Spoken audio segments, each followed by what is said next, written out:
அப்போ பண்ணும்போது என்ன ஆகுது, அந்த லக்னத்தில் கொண்டு போய் பண்ணும்போது என்ன ஆகும்னா ஸ்திர லக்னம் பேர். அதாவது ஸ்திரம் அப்படிங்கிறது ஆதாரம்னு பேர், நிலை ஒரு இடத்துல இருக்கக்கூடியதுன்னு பேர்.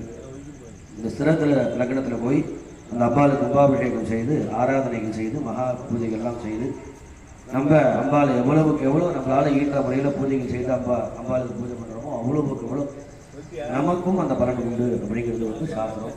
இதே போல் நாளை காலை நாம் இப்போ கூடிய வண்ணம் அனைத்து பூஜைகளும் நடைபெறும்.